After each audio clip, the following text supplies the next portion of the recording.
கர்த்தருக்கு மகிமை உண்டாதாக. இன்றைய வேத வசனம் சங்கீதம் 16ஆம் அதிகாரம் 8ஆம் வசனம். கர்த்தரை எப்பொழுதும் எனக்கு முன்பாக வைத்திருக்கிறேன், அவர் என் வலது பாரசத்தில் இருக்கிறபடியால் நான் அசைக்கப்படுவதில்லை.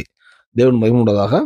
இந்த வசனத்துல தாவீது சொல்லும்போது கர்த்தரை எப்பொழுதும் என்னுடைய வலது பாரசத்தில் இருக்கிறனால நான் அசைக்கப்படுவதில்லை அப்படின்னு சொல்றாரு. இப்போ நம்முடைய வாழ்க்கையிலுமே நம்ம எல்லா விஷயத்திலையுமே கர்த்தரை முன்வைக்கணும். தாவீதோட காத்து பார்த்தீங்கன்னா எப்பவுமே கர்த்தர் எல்லா விஷயத்திலுமே பெலிஸ்தன் அவர் கோலியத்தை யுத்தம் பண்ண போகும்போதும் சரி, அவர் ஒரு காரியத்தை எந்த ஒரு யுத்தம் பண்ண போனாலும் எப்பவுமே கர்த்தரை விட்டு கேட்பாரு, கர்த்தரை முன்ன வச்சிருப்பாரு, வச்சுட்டு போவாரு. அது அவரோட வாழ்க்கை அனுபவிச்சிருந்தாரு. கர்த்தரோட அவரை அவர் திட்டம் வச்சு நடத்தினாரு. அவர் ஜீவன வாழ்க்கை வாழ்ந்தாரு இந்த பூமியில.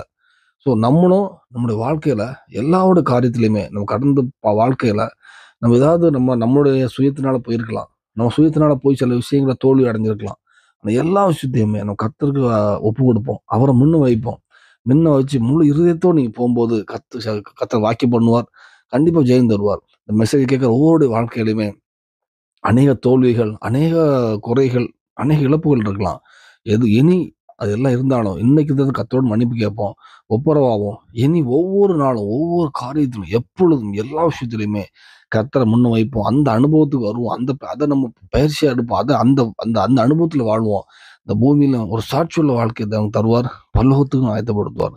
தேவன் நமக்கு செய்வாராக. ஆமென்.